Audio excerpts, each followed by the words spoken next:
Tales of the Emerald Coast. Entry 2. The Pier with my peer. Monday.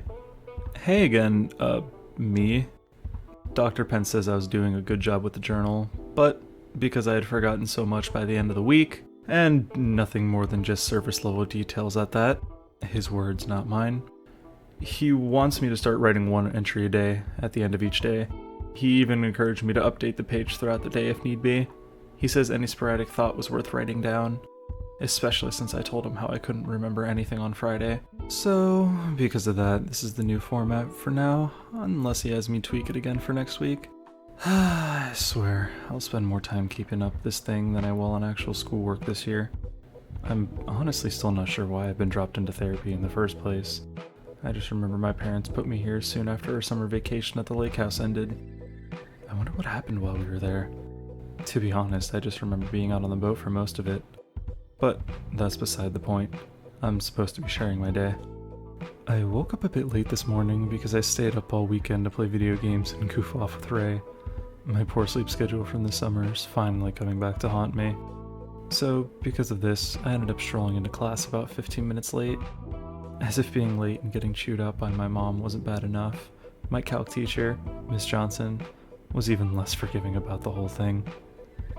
We do these morning warm-up questions first thing when we get into class as a way to make sure we're all awake, since she's the first thing we see at this ungodly hour of 7:30 in the morning. Me being late ended up being the perfect tool to wake up the rest of the class by making an example out of me. She said since I was late I must have been up late studying for the quiz later this week, and because of that, you should come up and do all the problems right here on the whiteboard so everyone can check their answers. Her tone wasn't nasty or anything, but still, teachers should know that answering something up on the whiteboard is traumatizing to anyone, especially when you get all of them wrong, which I did. The class seemed to enjoy my 5 minutes of hell, but once it was over, the class proceeded as usual. So, for now, it's just something else to add to that long list of embarrassing moments that'll keep me up 10 years from now. Thanks, Miss Johnson. Tuesday. Finally, the one day Ray and I have been looking forward to since the winter of last year. Today, we've been released into the wilds. By that I mean we're now free to do as we please at lunch. See, at our school for the first 2 years you have to eat lunch inside of the cafeteria, so there aren't too many kids roaming around the halls during the break. So, only the juniors and seniors get to enjoy the privilege of eating out in the courtyard and around the surrounding areas of school.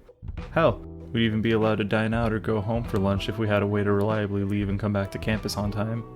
Why were we so excited for this day? Well, during winter break last year, while taking a stroll down the beach near our campus, we found a dock that was only about a 5-minute walk away from our campus. We scoped the place out for weeks to see if it was ever used, and it rarely ever was. Reason we needed to check was because this dock was privately owned, and we wouldn't want to run into the owner whenever we'd want to use it.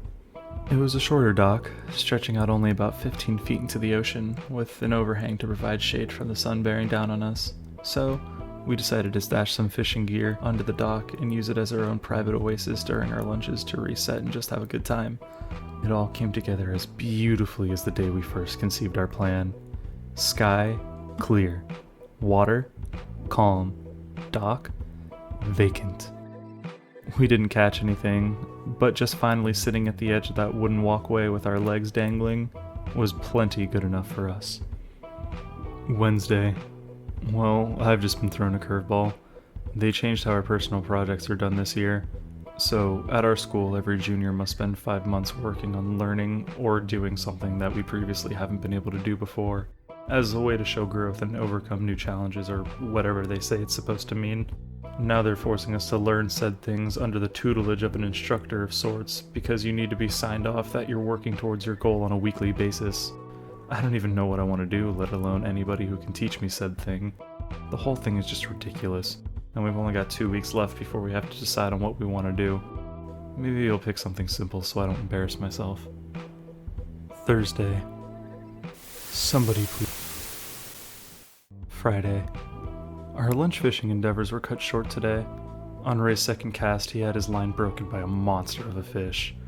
We say that because the thing didn't give him a second to react to it. 1 second the line was slacked, waiting for a bite, then the next, snap. I'd like to think it was a shark, but only smaller species of them ever come close enough to the shore for them to be able to even have been on the other end of a rod. Regardless, we got a good story out of it. I'm sure my dad would like to hear it, when he comes home of course. He's been out on a business trip since Wednesday, so I can't wait to tell him about it later. Well, that's the week. Thanks for listening, Doc. I'll see you tomorrow.